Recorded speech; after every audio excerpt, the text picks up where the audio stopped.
The blistering Arizona sun reflected off the gold wedding band lying half buried in the red dust.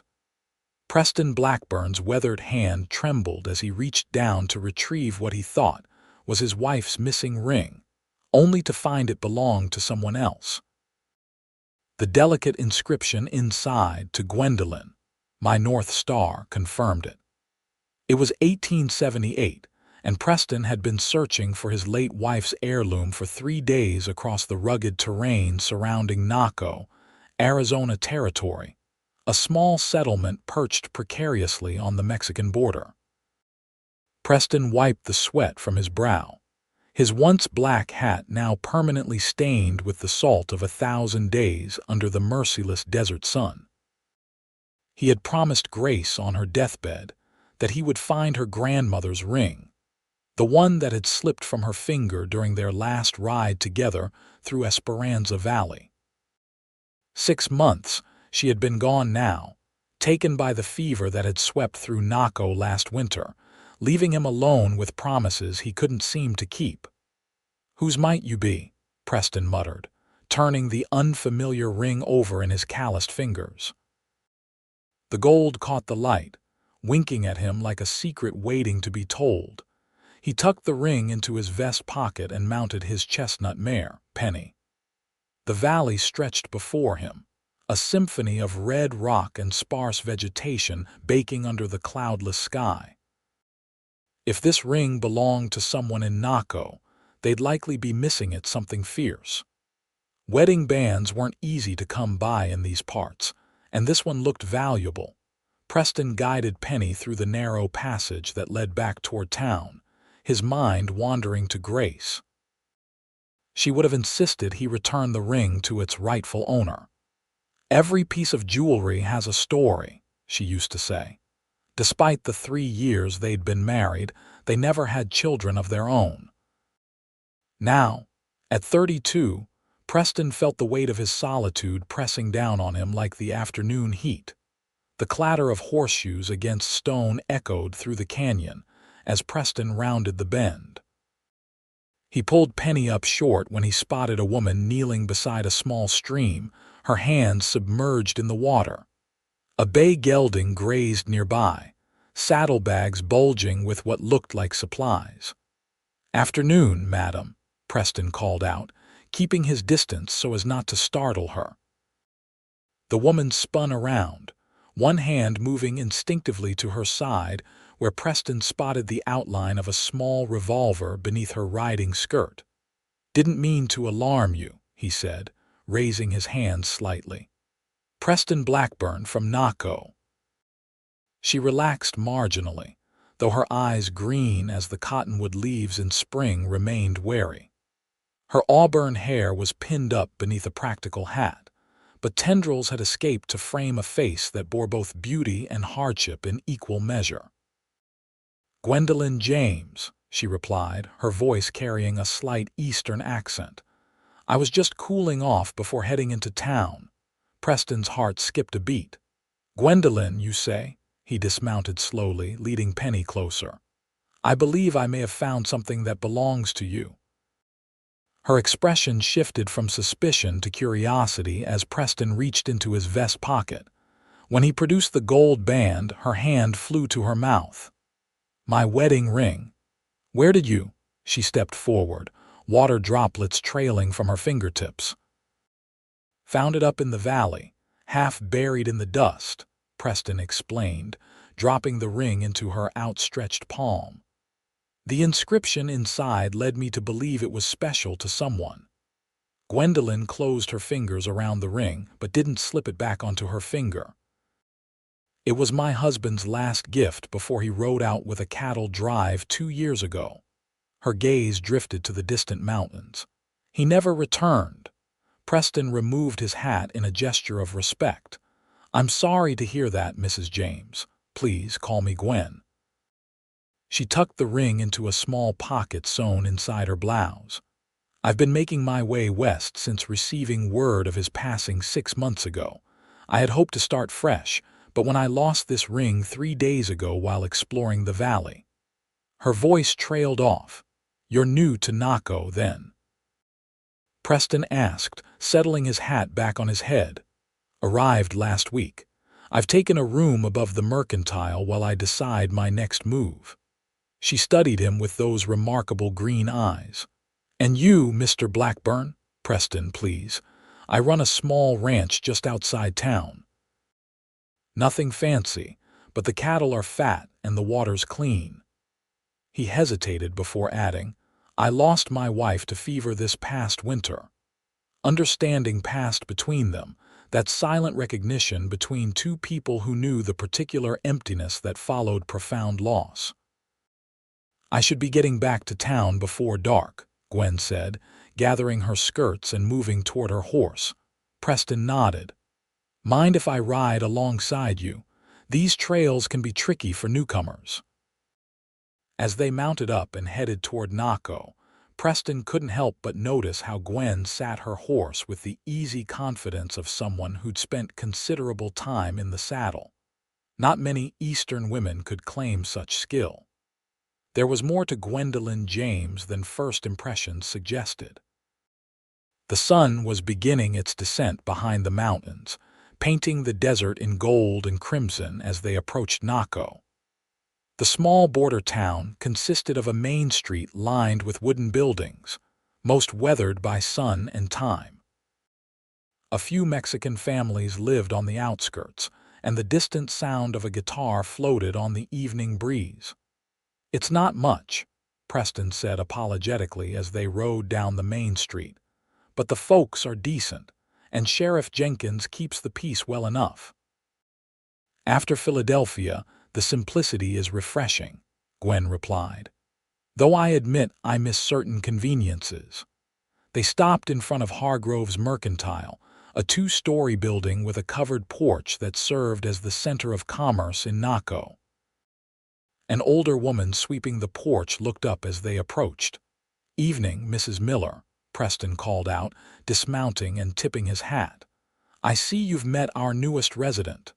The woman nodded, her gray hair pulled back in a severe bun. Miss James has been a godsend with the bookkeeping. Old Hargrove's ledgers haven't been this organized in years. Preston raised an eyebrow, impressed. Didn't know you'd found employment already. Gwen slid gracefully from her saddle. Mr. Hargrove was kind enough to reduce my room rental in exchange for help with his accounts. I worked in my father's import business before I married. Smart and capable, Preston observed. Naco could use more of both. A flush of color touched Gwen's cheeks. Thank you again for finding my ring. It means more than you know. Preston shifted, suddenly aware of how long it had been since he'd conversed with a woman who wasn't discussing the price of flour or offering condolences. Perhaps I could show you more of the area sometime. There are some spots worth seeing if you're planning to stay a while. Gwen considered him for a moment. I'd like that, Preston, though I should warn you I'm not certain how long I'll remain in Naco. Tomorrow, then, I could come by around noon. She nodded, a small smile softening her features. Tomorrow. As Preston rode home to his ranch that evening, he found himself thinking about Gwendolyn James and the strange coincidence that had brought them together. He still had his promise to Grace to find her grandmother's ring, but for the first time in 6 months, his thoughts weren't consumed by grief and obligation. Preston's small ranch house stood dark and quiet against the darkening sky. He tended to Penny before heading inside, lighting the oil lamp that cast long shadows across the sparse furnishings. Grace's touch was still evident in the hand-stitched curtains and the colorful quilt on their bed, his bed now. He pulled out the worn daguerreotype he kept in his shirt pocket. Grace's smile looked back at him, frozen in time. I met someone today, he whispered to the image. I think you would have liked her. Setting the picture on the bedside table, Preston prepared a simple meal of beans and leftover biscuits. As he ate alone at the kitchen table, he couldn't help but wonder what twist of fate had led him to find not his wife's ring, but that of a widow new to town, a woman whose green eyes had momentarily made him forget the weight he'd been carrying. Morning came with the distant howl of coyotes and the persistent crowing of his rooster. Preston rose with the sun, as was his habit, and set about his chores. The cattle needed checking, especially the new calves born in the spring. His ranch wasn't large, just 40 head of cattle, 2 horses, and a temperamental mule named Jasper, but it was enough to keep him comfortable and occupied. By mid-morning, Preston had mended a section of fence, checked on a heifer that had been looking poorly, and cleaned up for his noon appointment with Gwen. He chose his Sunday shirt, the blue one that Grace had always said matched his eyes, and made an effort to trim his beard, which had grown somewhat wild in recent months. As he rode into town, Preston found himself uncharacteristically nervous. This wasn't courting, he reminded himself. He was simply being neighborly to a newcomer. Yet he couldn't deny the spark of interest he'd felt upon meeting Gwendolyn James. Naco was bustling with its usual midday activity. Mexican vendors sold tamales and fresh tortillas from carts. Cowboys from nearby ranches gathered at the saloon for a midday drink, and the blacksmith's hammer rang out in steady rhythm. Preston tied Penny to the hitching post outside the mercantile and straightened his hat before entering. The bell above the door jingled as he stepped inside. Old man Hargrove was helping a customer with fabric, but he nodded in Preston's direction and pointed toward the back office. Preston made his way through the store, passing shelves stocked with everything from canned peaches to ammunition. He found Gwen bent over a large ledger, her brow furrowed in concentration. She'd changed from her riding clothes into a simple blue dress, her hair neatly pinned up. She looked up at his approach and smiled, instantly transforming her serious expression. "Right on time," she said, closing the ledger. "Mr. Hargrove insisted I take the afternoon off to see the sights, as he put it." Preston returned her smile. "And are there many sights you'd like to see? I'm in your hands, Mr. Blackburn. I know precious little about the area." They left the mercantile together, garnering curious glances from Mrs. Miller and the other patrons. Preston was acutely aware that in a town the size of Naco, their outing would be the subject of conversation by supper time. "I thought we might ride up to Whetstone Creek," Preston suggested as they mounted their horses. "It's pretty this time of year, and there's good shade for a picnic." Gwen patted the saddlebag behind her. "Mrs. Miller packed us some food. She seemed very pleased about our excursion." Preston chuckled. Small towns don't offer much in the way of new gossip. 2 widowed folks riding out together is bound to set tongues wagging. "Does that bother you?" Gwen asked, guiding her horse alongside his as they left town. "Not particularly. You?" She shook her head, the sunlight catching the auburn highlights in her hair. "I've learned there are worse things than being talked about." They rode in companionable silence for a while, leaving the dusty streets of Naco behind for the open desert landscape. Preston pointed out landmarks as they went, a distinctive rock formation known locally as the Preacher, due to its resemblance to a man with arms raised. An ancient saguaro cactus that locals claimed was over 200 years old. The distant mountain peak, where snow could sometimes be seen even in summer. Gwen proved to be an attentive listener and an even better conversationalist. She asked intelligent questions about ranching, water rights, and relations with the local Apache tribes. Preston found himself sharing more than he normally would with a relative stranger, including his concerns about the railroad coming through and how it might change the character of towns like Naco. "Change is inevitable," Gwen observed as they reached the creek, a surprising ribbon of green in the otherwise harsh landscape. Even in Philadelphia, the city was constantly reinventing itself after the war. They dismounted in a shady grove of cottonwoods, the gentle sound of running water a pleasant backdrop to their conversation. Preston spread a blanket on a patch of grass while Gwen unpacked the food: fried chicken, cornbread, and apple preserves. "This is lovely," Gwen said, surveying the scene. "I never imagined finding such beauty in the desert." Preston watched her take in their surroundings, struck by how the dappled sunlight through the leaves played across her features. "The desert keeps its treasures hidden," he said. "You have to know where to look." As they ate, Preston learned more about Gwen's past. She had been married to Thomas James, a businessman who had invested in a cattle venture that brought him west. They had been married for 5 years but had no children. When word came of his death, killed in a dispute over water rights in Colorado, Gwen had sold their Philadelphia home and decided to make a fresh start in the West. "I could have stayed with my sister," she explained, "but everything there reminded me of the life I'd lost. I wanted to see the places Thomas had written about in his letters." She absently touched the spot where her wedding ring hung on a chain beneath her dress. "I never expected to end up in a place like Naco." "And now that you're here," Preston asked, pouring her more lemonade from a jar Mrs. Miller had included. Gwen considered the question. "I'm not sure yet. There's a certain freedom here I never experienced back east. Women have different possibilities on the frontier." Preston nodded.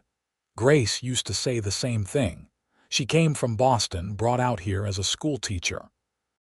Said she could breathe out here, away from all the social constraints." "You must miss her terribly," Gwen said softly. "Every day," Preston admitted. "But lately, I've been remembering the good times more than the end. That feels like progress." After they finished eating, Preston showed Gwen where wild strawberries grew along the creek bank. They collected a handful, the tiny fruits intensely sweet. "I've been meaning to ask," Gwen said as they walked along the water's edge. "What were you doing in Esperanza Valley when you found my ring?" "It's quite a distance from town." Preston hesitated, then decided on honesty. "I was looking for my wife's ring, actually. She lost her grandmother's wedding band during our last ride through the valley before she fell ill. I promised her I'd find it." Gwen stopped walking, her expression a mixture of surprise and compassion. "And instead you found mine. What a strange coincidence." "I'm beginning to think it wasn't coincidence at all," Preston said, meeting her gaze directly. The moment stretched between them, filled with unspoken possibility. Then Gwen looked away, a slight flush coloring her cheeks. "We should probably start back," she said. "I promised Mr. Hargrove I'd help inventory the new shipment before closing." They packed up their picnic and mounted their horses. The ride back to town was quieter, each lost in their own thoughts. As they approached Naco, the afternoon sun casting long shadows across the desert, Preston found himself reluctant for their time together to end. "Would you consider having supper with me on Saturday?" he asked as they reached the Mercantile. "There's a decent restaurant at the hotel, nothing fancy but the food's good." Gwen considered his invitation, her expression unreadable. Finally, she smiled. "I'd like that, Preston, thank you." He watched her disappear into the Mercantile, a strange lightness in his chest that he hadn't felt in months. As he turned Penny toward home, Preston knew that Grace's ring was still out there somewhere in Esperanza Valley, waiting to be found. But for the first time, the urgency of his promise felt less pressing. The next few days passed in a blur of ranch work and preparations for Saturday. Preston delivered a steer to the butcher in town, giving him an excuse to pass by the Mercantile. He caught glimpses of Gwen helping customers or working in the office, and each time they exchanged smiles that felt increasingly familiar. Word had indeed spread about their picnic. Sheriff Jenkins made a point of mentioning how nice it was to see Preston getting back to living when they crossed paths. Mrs. Miller stopped him outside the mercantile to inform him that Miss James is a real lady with proper education, in a tone that suggested both approval and warning. By the time Saturday arrived, Preston felt as nervous as a young buck at his first dance. He bathed thoroughly, put on his best suit seldom worn since his wedding day, and even purchased a small bottle of cologne from the barber. Looking at his reflection in the small mirror above his washstand, he barely recognized the man staring back at him. "What do you think, Grace?" he murmured to the empty room. "Am I being a fool?" The house remained silent, but the oppressive weight of grief that had been his constant companion seemed lighter somehow. Preston tucked Grace's daguerreotype into the drawer of his bedside table, not forgetting, but perhaps beginning to move forward. The hotel restaurant in Naco was modest by Eastern standards, but considered quite sophisticated locally. White tablecloths, actual glass windows, and a cook who had once worked in a San Francisco establishment gave it an air of refinement absent elsewhere in town. When Preston arrived, several heads turned in recognition, and the maitre d', really just the hotel manager's son in a borrowed jacket, led him to the best table by the window. Gwen arrived precisely on time, wearing a dress of deep emerald that complemented her eyes and hair. She had arranged her auburn locks in an elegant style that framed her face beautifully. Preston stood as she approached, suddenly tongue-tied at the sight of her. "You look lovely," he managed finally, helping her to her seat. "Thank you," she replied, her own eyes taking in his formal attire. "You clean up rather well yourself, Mr. Blackburn." Dinner was a pleasant affair, the food surprisingly good for such a remote location. They shared a bottle of California wine as they talked about their lives, discovering common interests in books and music. Preston found himself laughing more than he had in months as Gwen recounted stories of her childhood pranks with her sister. "I never had siblings," Preston admitted. "My parents had me late in life, and I was raised mostly by my father after my mother passed when I was 10. "That must have been difficult," Gwen said, her expression softening. "My mother was the heart of our home. I can't imagine losing her so young." "My father did his best," Preston replied. "He taught me ranching, made sure I got some schooling. He wanted me to have options beyond the land, but in the end, this life got in my blood." "Do you ever regret not trying something else, not seeing more of the world?" Preston considered the question. "Sometimes. But then I look out over the land at sunrise, with the mountains turning pink and gold, and I know I'm exactly where I belong." He paused, swirling the wine in his glass. "What about you? Any regrets about leaving city life behind?" Gwen's gaze turned distant. "I miss certain comforts and conveniences. Concerts, libraries, even just the bustle of streets filled with people. But there's an honesty to life here that Philadelphia often lacked. People are who they are, without pretense." "And who are you, Gwendolyn James, without pretense?" Preston asked softly, her eyes met his, surprisingly vulnerable. "I'm still discovering that. My whole life was defined by being someone's daughter, then someone's wife. Now I'm just me. It's terrifying and exhilarating all at once." After dinner, Preston suggested a walk through town. The evening was mild, stars emerging in the darkening sky as they strolled along the boardwalk.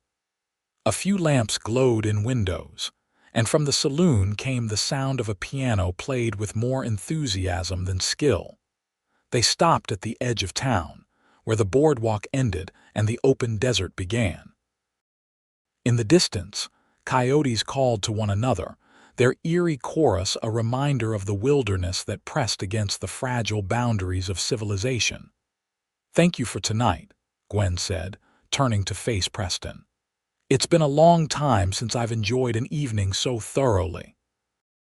"The pleasure was mine," he replied, acutely aware of how close they were standing, of the faint scent of lavender that clung to her hair.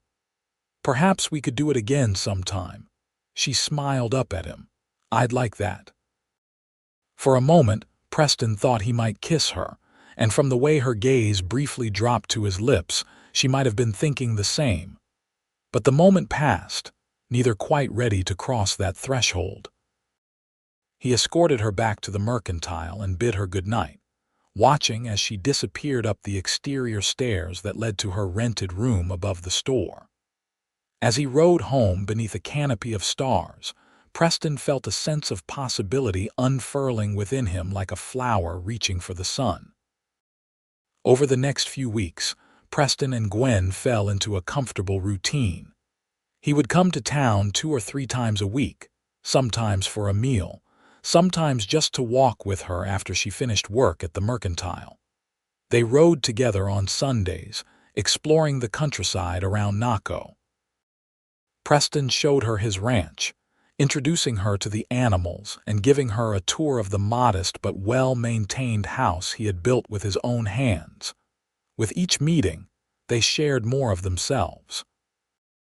Preston told her about his dreams of expanding his ranch, perhaps adding horses to his cattle operation.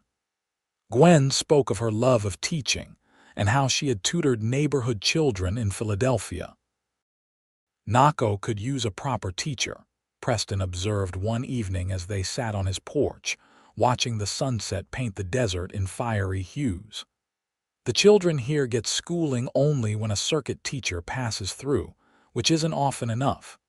Gwen's eyes lit up at the suggestion. "Do you think there would be interest?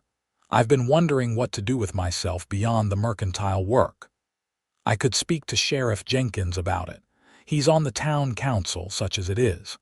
There's a building that was meant to be a schoolhouse, but it's been used mostly for storage." "I'd like that," Gwen said, her expression thoughtful. "It would give me purpose here." The word "here" hung between them, laden with implication. Until now, Gwen had been non-committal about her plans to stay in Naco. The possibility that she might put down roots sent a surge of hope through Preston's chest. Their growing closeness did not go unnoticed in town. Mrs. Miller had taken to treating Gwen with the proprietary air of a matchmaking aunt. Mr. Hargrove grumbled good-naturedly about losing his bookkeeper to that rancher's sweet talk. Even the normally taciturn Sheriff Jenkins made a point of telling Preston that Miss James is bringing some much-needed refinement to our little community. But not all reactions were positive. Preston noticed how Philip Ward, the banker's son, watched Gwen with undisguised interest, his offers to carry packages or escort her home becoming increasingly persistent. And there were whispers among some of the older women about the unseemly haste with which both Preston and Gwen seemed to be moving past their respective losses. Preston paid little mind to the gossip. At 32, he was old enough to know his own heart and mind. What troubled him more was the continued absence of Grace's ring. Despite several more searches of Esperanza Valley, he had found no trace of the heirloom he had promised to recover. The failure weighed on him, a persistent reminder of obligations unfulfilled. One evening in late June, nearly 2 months after their first meeting, Preston invited Gwen to a dance being held in the newly completed addition to the hotel. Such events were rare in Naco and brought out nearly everyone in town, from ranch hands to the few wealthy landowners in the area. Preston wore his Sunday best and rode into town early, his stomach fluttering with anticipation. When Gwen emerged from the mercantile in a dress of soft rose satin that must have been ordered from Tucson, or even further afield, the sight of her momentarily took his breath away. "You look beautiful," he said, offering his arm. Gwen accepted it with a smile that reached her eyes. "Mrs. Miller helped me alter it. It was my wedding reception dress, if you can believe it. She insisted it was time it saw the light of day again. Preston's heart swelled at the implication that Gwen was ready to set aside mourning and embrace new possibilities. Together, they walked to the hotel, joining the stream of townsfolk heading for the festivities. The hotel addition had been transformed with paper lanterns and ribbons.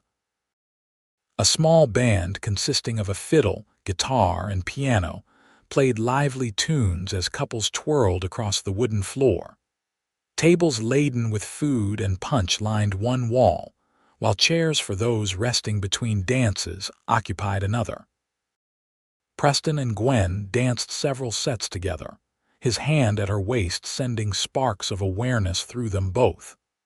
During a lively reel, he caught her looking at him with an expression of such open affection that it nearly stopped him mid-step. During a break in the dancing, they stepped outside for air. The night was warm, the sky a tapestry of stars above the desert landscape. "I've been thinking," Preston said, gathering his courage, "about us." Gwen turned to face him, her eyes reflecting the light from the lantern strung along the hotel porch. "So have I. These past weeks have been the happiest I've known in a long time.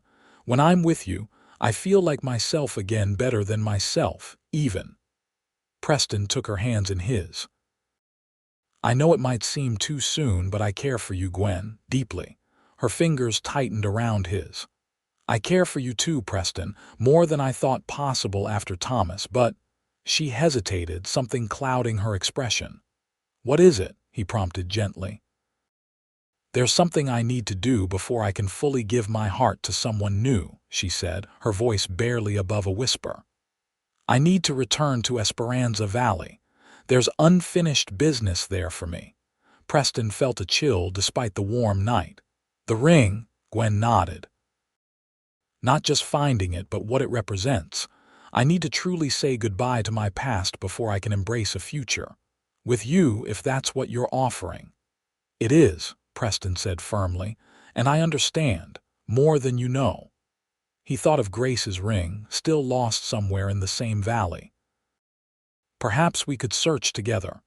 I have my own ghosts to lay to rest there." Before Gwen could respond, they were interrupted by the arrival of Philip Ward, slightly unsteady on his feet and smelling of whiskey. "Miss James," he slurred, bowing with exaggerated formality. "I believe you promised me a dance." "I'm afraid you're mistaken, Mr. Ward," Gwen replied coolly. "I made no such promise." Philip's face darkened. "Come now, surely you can spare one dance for someone besides our local cowboy." He reached for her arm, his movements clumsy. Preston stepped between them. "The lady said no, Ward. I suggest you head back inside and sober up." For a moment, it seemed Philip might challenge him, but something in Preston's stance must have convinced him otherwise. He muttered something under his breath and stalked off, nearly colliding with a post as he re-entered the hotel. "I'm sorry about that," Preston said, turning back to Gwen. "Ward's had his eye on you since you arrived in town." Gwen shook her head, dismissing the incident. "Let's not let him spoil our evening." She reached up to touch Preston's cheek, her fingers gentle against his skin. "About Esperanza Valley. When can we go?" "Tomorrow," Preston suggested. "Early, before the worst of the heat." Gwen's smile returned, warming him more effectively than the summer night. "Tomorrow, then." They rejoined the dance, but now there was a sense of anticipation between them, of promises yet to be fulfilled and possibilities waiting just beyond the horizon. Dawn broke clear and warm the next day as Preston prepared for their journey to Esperanza Valley. He packed food and water, knowing the summer heat would be intense by midday. As he saddled Penny, his thoughts kept returning to Grace's ring and the promise he had made. If they found it today, it would feel like closing a chapter, making space for a new story to begin. He picked Gwen up at the Mercantile just as the sun was cresting the eastern mountains. She was dressed practically in a split riding skirt and light blouse, her hair braided and pinned up beneath a wide-brimmed hat. They set out immediately, riding east toward the valley that connected them in such strange and wonderful ways. The morning air was still cool as they followed the trail, Preston pointing out landmarks and sharing stories of the area. Gwen was a natural horsewoman, handling her bay gelding with confident ease as they navigated the increasingly rugged terrain. "How did you become such an accomplished rider?" Preston asked as they rested the horses near a small spring. "Most Eastern ladies I've known prefer carriages to saddles." Gwen laughed, the sound bright in the desert quiet. "My father raised horses outside Philadelphia before he went into importing. I was riding before I could walk, much to my mother's dismay." Her expression grew wistful. "Thomas and I used to ride together in Fairmount Park. It was one of the things we both enjoyed." Preston nodded, understanding. "Grace loved to ride too. That's why we were in the valley that day. She wanted one last ride before the baby came." Gwen's eyes widened. "Preston, you never mentioned. She was 4 months along," he said quietly. "We'd been trying for years with no success. When she finally conceived, we were overjoyed." He stared at the distant mountains, memories washing over him. The fever took them both. Gwen moved to sit beside him, her hand finding his. "I'm so sorry." They sat in silence for a moment, the enormity of his loss hanging between them. Then Preston squeezed her hand and stood. "We should keep moving if we want to reach the valley before noon." Esperanza Valley opened before them like a painter's vision, a sweep of golden grass bordered by red rock cliffs, with the dark green of junipers and piñons dotting the higher elevations. A small stream meandered through its center, creating a ribbon of life in the harsh landscape. "It's beautiful," Gwen breathed as they paused at the valley's entrance. "I can see why you and Grace came here." Preston nodded, memories overlaying the present scene. "This is where she realized the ring was gone. We retraced our path that day but never found it." He pointed to the far end of the valley. "We need to head that way. That's where I found your ring, and it's also where Grace and I stopped to rest that day." They rode slowly through the valley, eyes scanning the ground. The task seemed almost impossible, finding something as small as a ring in such a vast space, but Preston had methodically searched sections of the valley over the past months, narrowing down the possibilities. "Tell me about her," Gwen said as they dismounted to search a promising area on foot. "About Grace." Preston considered the request as he scanned the ground. "She was brave, came out west on her own to teach in a mining town north of here. When the mine played out, she moved to Naco." He smiled at a particular memory. "She had this laugh that could make even Sheriff Jenkins crack a smile, and she was stubborn. Lord, was she stubborn. Once she set her mind to something, there was no changing it." "She sounds remarkable," Gwen said, carefully moving aside a clump of grass to examine the ground beneath. "She was. She deserved better than to die so young." Preston paused his search, looking at Gwen directly. "What about Thomas? What was he like?" Gwen straightened, brushing dust from her skirt. "Kind, intelligent. He built his business from nothing, which impressed me, but he was restless, always looking for the next opportunity." A shadow crossed her face.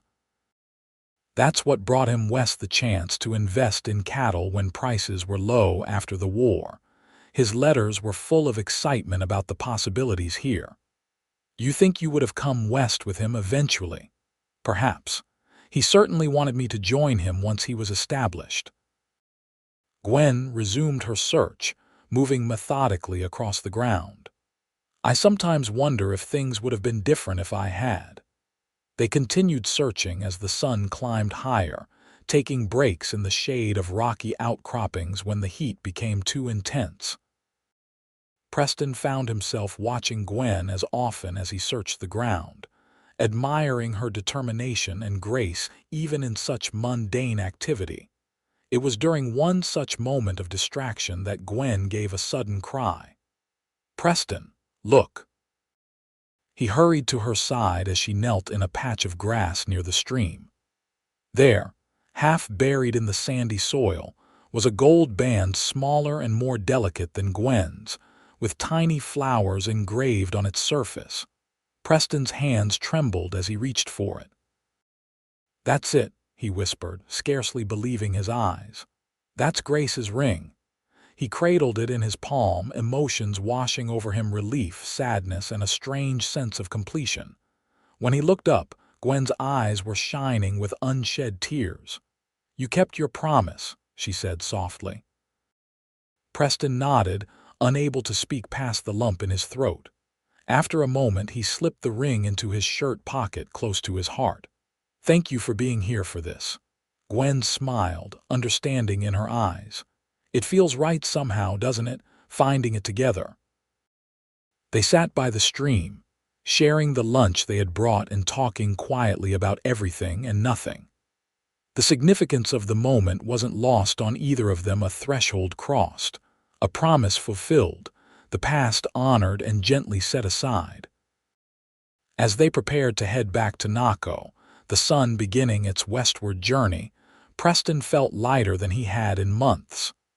The weight of his unfulfilled promise had been lifted, leaving room for new hopes, new dreams.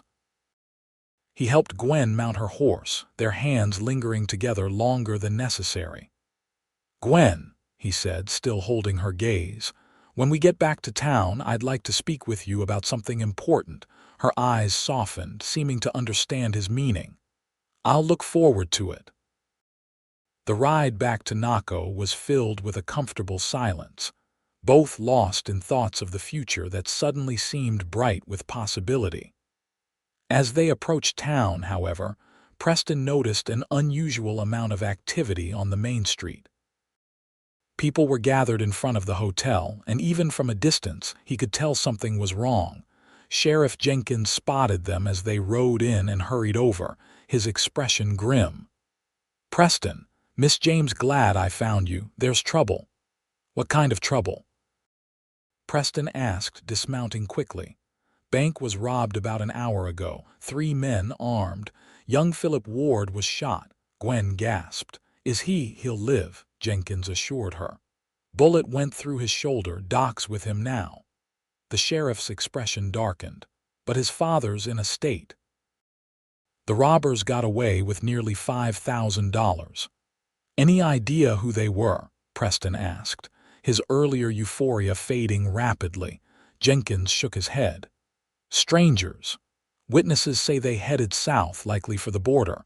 I'm organizing a posse to go after them." He looked at Preston expectantly. "Could use a man with your tracking skills." Preston felt torn, glancing at Gwen. The day had been so perfect, and he had been planning to speak with her about their future once they returned. But he couldn't refuse to help, not when the town needed him. "I'll get fresh horses and meet you in front of the hotel in 15 minutes, he told Jenkins. The sheriff nodded and hurried off to continue organizing the posse. Preston turned to Gwen, apology written across his features. "Go," she said before he could speak. "I understand. We'll talk when you return." Preston took her hand, raising it to his lips. "Wait for me." Her smile was all the answer he needed. "Be careful, Preston. Come back to me." He squeezed her hand once more, then led both their horses toward the livery stable. As he walked away, Preston touched his shirt pocket, feeling the outline of Grace's ring against his chest. He had kept one promise today. Now he needed to return safely to keep another. The posse formed quickly, comprising Sheriff Jenkins, Preston, and 4 other men from town. They set out south, following the trail left by the bank robbers' 3 men on horseback, making no particular effort to hide their tracks as they fled toward the Mexican border. "They've got about an hour's head start," Jenkins said grimly as they rode, "but they're pushing their horses hard." We might catch them before they cross. Preston, riding slightly ahead, studied the tracks with a practiced eye. One horse was favoring its left front hoof, which would slow them down, and the men were heavily laden with saddlebags full of money, another disadvantage. There was a chance, albeit slim, that they could catch the thieves before they disappeared into Mexico, where American law had no jurisdiction. They rode hard through the afternoon, the heat pressing down on them like a physical weight. Preston's thoughts kept returning to Gwen, to the moment they had found Grace's ring, to all the things he wanted to say to her. The irony wasn't lost on him. Just when he was ready to move forward, circumstances had pulled him away. As twilight approached, they spotted dust rising from the trail ahead. Jenkins signaled for the posse to spread out, using the terrain for cover as they closed in on their quarry. Through his field glasses, Preston could make out 3 riders moving at a gallop toward a narrow pass that would lead them to the border. "We need to cut them off before they reach that pass," Jenkins called out. "Preston, you and Miller circle around to the east. Wilson and I will approach from the west. Carter and Jimenez, stay on their trail but hang back until we signal." The posse split up according to the sheriff's instructions. Preston and Miller pushed their horses hard, racing across a dry wash and up a ridge that would give them a position ahead of the robbers. As they crested the ridge, Preston caught a clear view of the 3 men below, now less than a quarter-mile from the pass. "We won't make it in time to cut them off," Miller said, breathing hard from the exertion. Preston assessed their options quickly. "We can still slow them down." He dismounted, pulling his rifle from its scabbard. "Cover me." Taking up a position behind a boulder, Preston steadied his breathing and took aim at the ground in front of the lead rider. He squeezed the trigger, the rifle's report echoing across the canyon. Dirt sprayed up feet from the lead horse, causing the animal to rear in alarm. The rider struggled to maintain control as Preston chambered another round and fired again, this time closer to the horse's hooves. The diversionary tactic worked. The robbers pulled up, momentarily confused about the direction of the attack. In that precious minute of hesitation, Jenkins and Wilson appeared from the west, rifles raised. Carter and Jimenez closed in from behind, effectively surrounding the trio. "Drop your weapons," Jenkins bellowed. "You're surrounded." For a tense moment, it seemed the robbers might choose to fight. The leader, a hard-faced man with a scar running down one cheek, scanned the ridgelines, calculating their odds. Preston kept his rifle trained on the man, fingers steady on the trigger.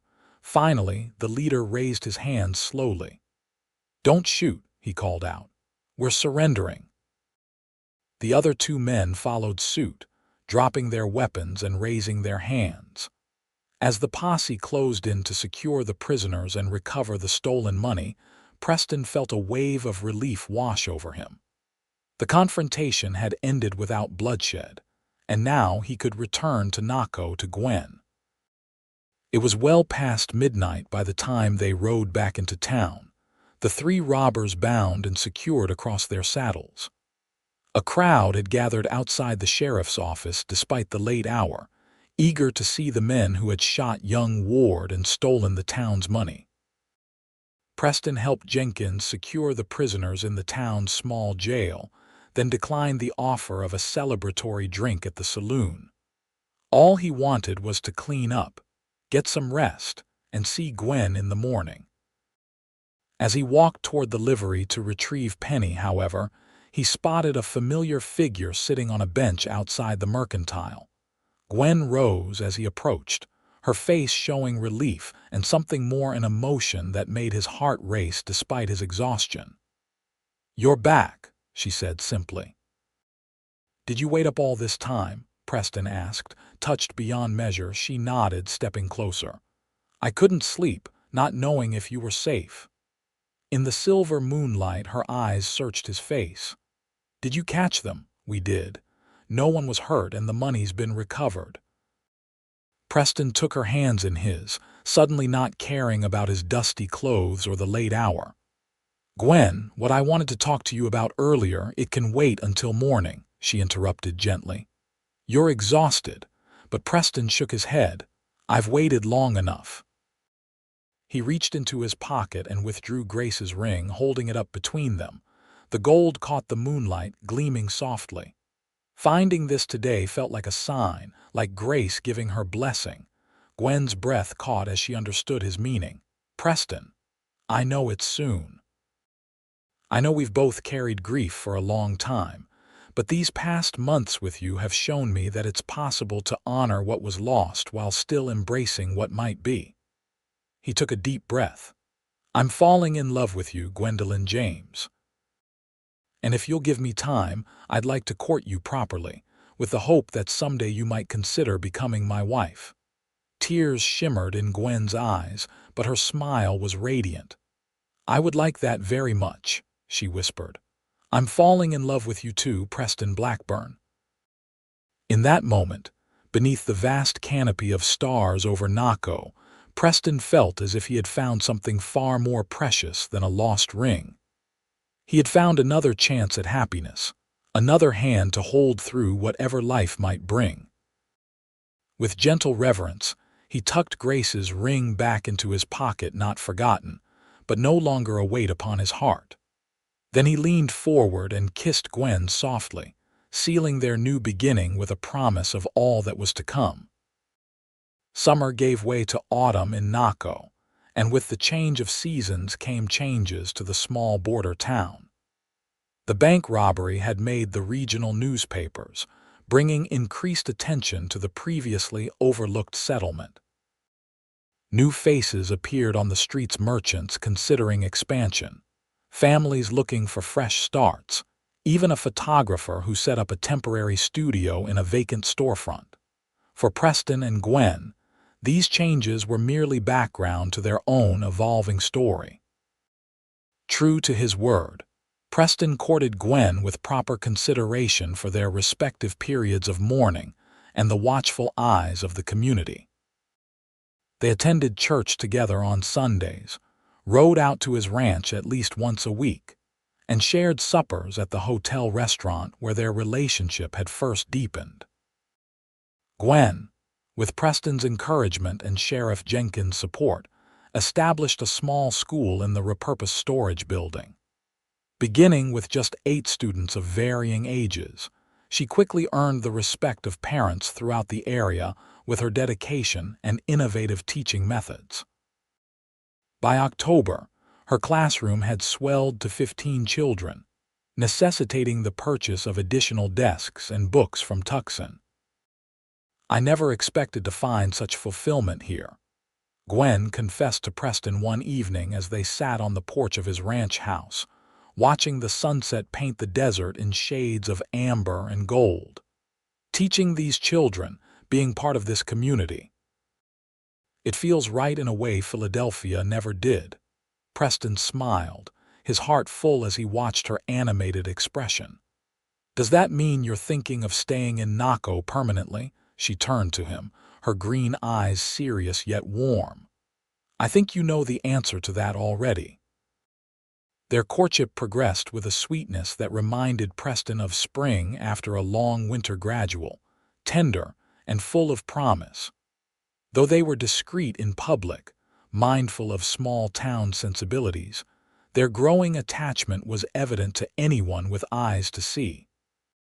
Philip Ward, recovering from his gunshot wound and chastened by his close brush with death, even approached Preston after church one Sunday to awkwardly concede that "Miss James seems happier with you than she likely would have been with me." Coming from the proud banker's son, it was tantamount to a blessing. As November arrived, bringing cooler temperatures and spectacular clear skies, Preston decided it was time to formalize their relationship. He rode into Tucson, returning with a small velvet box containing a ring he had specially commissioned, a delicate gold band set with a single emerald that reminded him of Gwen's eyes. The proposal itself was not elaborate. On a crisp Saturday afternoon, he took Gwen riding to Esperanza Valley, the place that had brought them together through such strange circumstance. There, beside the stream where they had found Grace's ring, he knelt on one knee and asked Gwen to be his wife. Her yes was immediate and joyful, followed by a kiss that promised all the passion their public courtship had necessarily restrained. When he slipped the emerald ring onto her finger, the setting sun caught it just so, sending green fire dancing across her face. "It's perfect," she whispered, admiring how it sat alongside her first wedding band, which she now wore openly on a chain around her neck. "A symbol of our new beginning." News of their engagement spread quickly through Naco, met with general approval and only the mildest gossip about timing. Mrs. Miller appointed herself unofficial wedding planner, while Mr. Hargrove grumbled good-naturedly about losing his bookkeeper to matrimony. They set the date for January 15, 1879, soon enough to satisfy their desire to begin their life together, but respectful enough of convention to quiet any potential criticism. Preston threw himself into preparations, adding a proper bedroom to his ranch house and ordering furniture from Tucson to make the home more comfortable for a woman of Gwen's refinement. Gwen, meanwhile, continued teaching while planning their wedding and future life together. "I'd like to keep the school going, at least until Naco can hire a proper teacher," she told Preston as they discussed their post-wedding arrangements. "I wouldn't have it any other way," he assured her. "The ranch is close enough to town that you can ride in daily, and perhaps eventually we can build a proper schoolhouse on the property for children from the outlying ranches."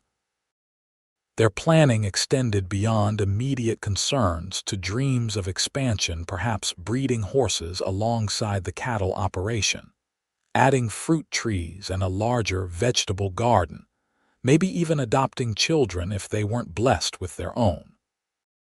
Each shared aspiration strengthened the foundation they were building together. December brought cooler weather and holiday preparations to Naco. The hotel hosted a Christmas dance, and Preston and Gwen attended as the town's most prominent engaged couple. Dancing with Gwen in his arms, Preston found himself reflecting on how much had changed in the span of a year, from the depths of grief to this unexpected joy. "Penny for your thoughts," Gwen murmured as they waltzed around the floor. Preston smiled down at her, tightening his arm around her waist. "Just thinking about how life has a way of surprising you when you least expect it. A year ago, I couldn't imagine feeling happiness again. And then I rode into Esperanza Valley searching for Grace's ring. And found another hand to hold," Gwen finished softly. The Christmas season passed in a blur of preparations, both for the holiday and for their upcoming wedding. Gwen's sister, Emily, arrived from Philadelphia just before Christmas, bringing trunks filled with items Gwen had requested from her previous life books, family heirlooms, and a wedding dress that had been their mother's. Emily, a younger and more reserved version of Gwen, seemed initially skeptical of her sister's decision to marry a cattle rancher in a frontier town. But over the holiday week, as she witnessed the obvious love between Preston and Gwen, her doubts visibly melted away. "He looks at you as if you hung the moon," Emily confided to Gwen one evening when Preston was out of earshot. "I was worried you were rushing into this, but now I see I was wrong." On Christmas morning, Preston presented Gwen with a special gift, a small silver locket containing miniature portraits of both Thomas and Grace. "So they can be with us on our wedding day," he explained as Gwen's eyes filled with tears. "Part of our past, but not our whole story." The weeks leading to the wedding passed in a flurry of activity. Preston's ranch house underwent its final transformations, while the town prepared for what promised to be the social event of the season. Sheriff Jenkins agreed to give Gwen away, standing in for her father who had passed years earlier. Emily would serve as maid of honor, and Mr. Hargrove, despite his curmudgeonly persona, had volunteered his services as best man. January 15th dawned clear and cold, the desert air crystalline in its purity. Preston rose early, completing his ranch chores before bathing and donning the new suit he had ordered from Tucson. As he dressed, his eyes fell on Grace's daguerreotype still sitting on his soon-to-be-there bedside table. "I think you would approve," he said quietly to the image. "She makes me happy, Grace. I hope you can see that wherever you are." With careful reverence, he took Grace's wedding ring from the small box where he had kept it since finding it in Esperanza Valley. Following a discussion with Gwen, they had decided that the ring would be sewn into the interior of his jacket, close to his heart, honoring the past while embracing their future. The ceremony took place in the town's small church, decorated with winter greenery and white ribbons under Emily and Mrs. Miller's direction. Nearly everyone in Naco attended, along with ranchers from the surrounding areas and even a few curious visitors from neighboring settlements. When Gwen appeared at the church door on Sheriff Jenkins' arm, wearing her mother's restored wedding gown and carrying a bouquet of desert wildflowers preserved from the fall, Preston felt his heart might burst from joy. She moved toward him with grace and purpose, her eyes never leaving his as she approached the altar. The service was brief but meaningful, the elderly circuit preacher leading them through traditional vows supplemented by personal promises they had written themselves. When Preston slipped the gold band he had selected to complement Gwen's engagement ring onto her finger, his hands were steady and sure. "I now pronounce you husband and wife," the preacher declared to the packed church. "What God has joined together, let no man put asunder." Their first kiss as a married couple was met with enthusiastic applause from the congregation, followed by a reception at the hotel that lasted well into the evening. Even Philip Ward offered sincere congratulations, his arm still in a sling but his manner considerably more humble than before the robbery. As the celebration wound down, Preston and Gwen slipped away to begin the short journey to their ranch, their home now. They rode side by side in the moonlight, conversation flowing easily between them despite the anticipation of their wedding night. "Are you happy, Mrs. Blackburn?" Preston asked as their home came into view, lamplight glowing welcomingly in the windows. Mrs. Miller having gone ahead to prepare the house for their arrival, Gwen's smile in the moonlight was answer enough, but she spoke anyway. "Happier than I ever thought possible again. And you, Mr. Blackburn? Any regrets?" Preston reined Penny to a stop, reaching across to take Gwen's hand. "Only that it took us so long to find each other." Their wedding night was everything they had hoped for, tender, passionate, and filled with the promise of all the days to come. As they lay together afterward, Gwen's head resting on Preston's chest, she traced lazy patterns on his skin. "Do you ever wonder at the strange twist of fate that brought us together?" she asked softly. "If you hadn't been searching for Grace's ring, if I hadn't lost mine in that exact place?" Preston considered the question, his hand stroking her auburn hair spread across the pillow. "I used to think it was just chance," he admitted. "But now I'm not so sure. Maybe there are forces at work in this world that we don't fully understand."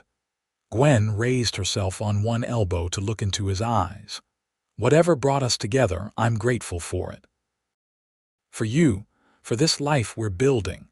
Preston pulled her close, overwhelmed by the depth of his feelings for this remarkable woman who had become his wife. "So am I, love. So am I." The years that followed brought both joys and challenges to Preston and Gwen Blackburn. The ranch prospered under their joint management, with Gwen's head for business complementing Preston's practical knowledge of cattle and land. They added horses to their operation, quickly developing a reputation for quality stock that brought buyers from as far away as California. Gwen continued teaching until Naco hired a permanent schoolteacher in 1881, then turned her attention to establishing a small library in town, funded through donations and a successful letter-writing campaign to publishers back east. The library became her passion project, bringing books and learning opportunities to a community that had previously had little access to either. In the spring of 1880, their family grew with the birth of their son, whom they named Thomas Preston Blackburn, honoring both their pasts while celebrating their shared future. A daughter, Grace Emily, followed in 1882, completing their family circle. Both children inherited their mother's intelligence and their father's love of the land, growing up strong and capable in the frontier environment that was rapidly changing around them. For as the years passed, so too did the character of Naco and the surrounding territory.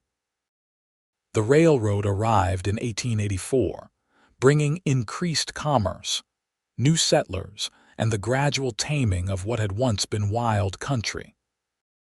Preston and Gwen watched these changes with mixed emotions, appreciating the conveniences, while sometimes lamenting the loss of the frontier spirit that had defined their early years together. Through it all, they remained each other's constant partners in life, in business, and in love. They never forgot the strange circumstances that had brought them together, or the previous loves they had lost. Grace's ring remained sewn inside Preston's Sunday jacket, while Thomas's wedding band continued to hang around Gwen's neck on special occasions, reminders of the past that had shaped them, but did not define their future. On their 20th wedding anniversary in 1899, they returned to Esperanza Valley for a picnic, marveling at how little the place had changed despite the transformation of the surrounding area. Their children, now young adults with lives of their own beginning to unfold, had insisted they take the day to themselves to celebrate. "It still feels magical here," Gwen said as they sat beside the same stream where Preston had once found her lost ring.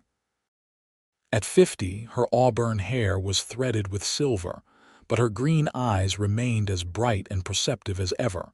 Preston, his own hair now more gray than brown, nodded in agreement. Some places just have that quality, as if they exist somewhat outside of time. They sat in comfortable silence for a while, hands linked between them. Then Gwen turned to her husband, her expression thoughtful. "You ever regret it? Choosing this life, this place?" Preston considered the question seriously, as was his habit. At 53, he had lived long enough to understand the value of honest reflection. "Not for a moment," he said finally. "Everything that matters to me is here, you, our children, the legacy we've built together." He squeezed her hand. "What about you? Do you ever miss the comforts of Philadelphia?" Gwen's laugh was as warm and genuine as it had been when they first met. "Indoor plumbing would be nice," she admitted with a twinkle in her eye. "But no, I've never regretted following my heart to Naco. It led me to you after all."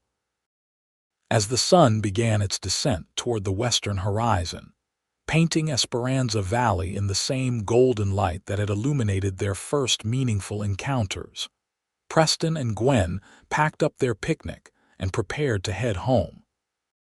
Their ranch awaited larger now, more established, but still the heart of their shared life. Mounting their horses with the ease of long practice, they took one last look at the valley that had changed the course of their lives through the strange coincidence of two lost rings and two grieving hearts finding unexpected connection. "Ready to go home, Mrs. Blackburn?" Preston asked, his voice carrying the same warmth and affection it had for 2 decades. Gwen's smile was his answer as she turned her horse toward the ranch. "Always, Mr. Blackburn, lead the way."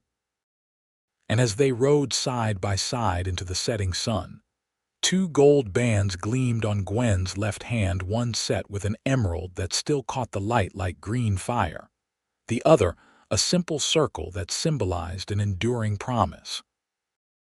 Not the promise Preston had made to Grace all those years ago, though he had kept that one too, but rather the promise he and Gwen had made to each other to honor their pasts while building their future, one day at a time, hand in hand.